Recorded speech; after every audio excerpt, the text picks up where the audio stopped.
Doli amma ba'da. Hadratul Mukarram wa Muhtaram, para sepuh dan sepuh yang saya hormati, dan juga yang saya hormati Bapak aparatur pemerintahan, Bapak RT, Bapak RW, alhamdulillah hadir tengah-tengah kita. Dan juga yang saya hormati Bapak Ibu jamaah yang hadir pada malam ini. Tidak lupa yang saya hormati Sahibul Hajat Bapak Sony sekeluarga. Pertama-tama marilah kita panjatkan puji dan syukur kehadirat Allah Subhanahu wa taala. Alhamdulillah kita masih diberikan kesehatan oleh Allah, dan kita diberikan kesempatan oleh Allah sehingga pada malam ini kita bisa hadir memenuhi undangan Bapak Sony sekeluarga. Semoga langkah kita dari rumah masing-masing dicatat oleh Allah Subhanahu wa taala, dijadikan amal soleh, narik rahmat dan maghfirah Allah Subhanahu wa taala. Amin Allahumma amin. Salawat dan iring salam kita sudah limpahkan kepada Nabi kita, Nabi Agung Muhammad sallallahu alaihi wasallam. Biqauli Allahumma salli ala Sayyidina Muhammad wa ala alihi Sayyidina Muhammad. Mudah-mudahan kita mendapatkan syafaatnya di yaumul qiyamah nanti. Amin Allahumma amin. Ibu bapak jamaah yang dirahmati Allah Subhanahu wa taala, Bapak Sony sekeluarga mengundang kita bukan untuk dibahagiakan makanan ataupun minuman, tapi beliau mengundang kita tiada lain hanyalah untuk mohon doa daripada ibu bapak. Dengan doa sama, semoga niat dan hajat beliau dikabul oleh Allah Subhanahu wa taala. Pertama, beliau mendoakan almarhum Bapak ini Bapak beliau, yaitu almarhum Bapak Rustam bin Sirun. Semoga almarhum di alam barzahnya ada dalam rahmat dan maghfirah Allah Subhanahu wa taala. Amin Allahumma amin. Yang kedua, hajat beliau sekaligus memohon kepada Allah pada malam ini tasyakur binikmat kepada Allah melalui sababiyah istrinya lagi mengandung sampai saat ini kandungannya atau usia kandungannya yaitu 7 bulan. Maka beliau berdoa 7 bulanan.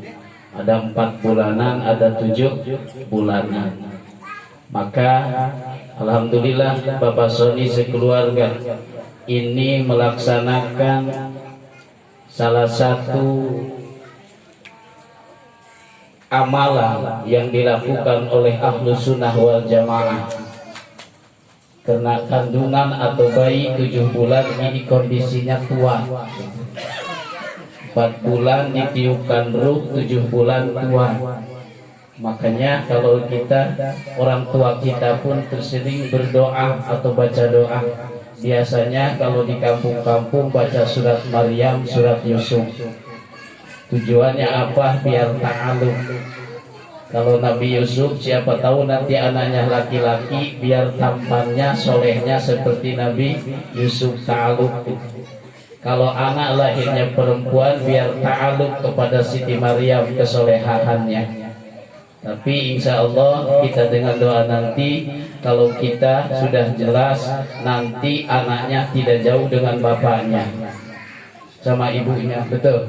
Pasti miripnya Bapak Sony, karena Bapak Sony yang bikinnya. Tapi mudah-mudahan anaknya nanti kalau lahir, mudah-mudahan kesolehannya atau kesolehahannya seperti Nabi Yusuf dan seperti Siti Maryam, dan tentunya akhlaknya mencontoh kepada akhlak Nabi kita, Nabi Agung Muhammad sallallahu alaihi wasallam. Ibu bapak jamaah yang dirahmati Allah, sekaligus kita ta'alukan bil barakah, karena ini masih bulan Rabiul Awal, bulan Maulid, yang mana dilahirkannya Nabi kita, Nabi Agung Muhammad sallallahu alaihi wasallam. Hadirin jamaah yang dirahmati Allah, kenapa setiap dunia memperingati kelahiran Nabi? Apakah Nabi memperingati kelahirannya? Jelas. Nabi memperingati dengan cara apa? Nabi dengan melaksanakan puasa sunat atau puasa Senin Kamis, karena beliau tahu bahwa kelahiran beliau lahir hari Senin, makanya beliau sampai akhir hayatnya tidak terputus melaksanakan puasa sunnah. Kita umatnya puasa Senin Kamisnya jarang, bukan jarang lagi, mungkin kita mungkin jarang dan tidak pernah dilakukan, kecuali kita setahun sekali Ramadan. Maka dengan itu kita tasyakur kepada Allah, kepada sababiah dilahirkan Kanjeng Nabi. Dengan cara apa memperingati kelahirannya? Yaitu dengan peringatan Maulid Nabi. Hadirin jamaah yang dirahmati Allah Subhanahu wa taala, Nabi Muhammad itu siapa? Apakah beliau malaikat? Apakah manusia biasa?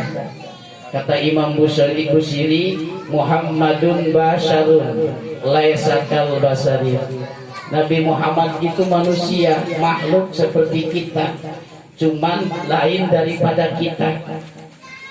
Bandingan kita dengan Kanjeng Nabi seperti yakutun hajarun wa laisa kal hajarin. Seperti bandingannya intan berlian dengan batu biasa, batu di jalanan. Jadi derajat kita di sisi Allah ibaratkan batu yang koral di jalanan. Kanjeng Nabi diibaratkan intan berlian. Sudah jelas nyata harganya akan berbeda. Intan berlian 1 kilo berapa harganya kira-kira Pak RT? Udah nggak kehitung ya. Apalagi Pak RT nggak fokus, bingung hitungnya, nggak ada kalkulator. Tapi batu koral 1 kilo gitu, paling berapa ya? Dulu yang mungkin batu akik lagi mahal ya, 1 kilo sampai Pak Samsu pun nyari-nyari batu akik. Tapi nggak seharga ini, bedanya itu. Nabi tidur, Nabi makan seperti kita. Nabi nikah, Nabi pun. Cuman kadang bedanya kita dengan Nabi beda sedikit. Kalau Nabi tidurnya sedikit, kalau kita mah sedikit-sedikit tidur. Nabi makan, Nabi makannya sedikit, kita mah sedikit-sedikit makan. Betul, beda sedikit. Makanya ibu-ibu cepat gemuk, banyak makannya. Beda sedikit, cuman sedikit ini. Hadirin jamaah yang dirahmati Allah Subhanahu wa taala. Lalu kata Allah di dalam Al-Qur'an dijelaskan, "Qul in kuntum tuhibbunallah." Kata Allah, ya Muhammad, qul katakan olehmu, in kuntum tuhibbunallah, jikalau kalian cinta kepada Allah. Jikalau kalian cinta kepada Allah atau mengharap rahmat Allah, fattabi'uni, maka harus mutabaah atau turut kepadaku. Itu kata Kanjeng Nabi.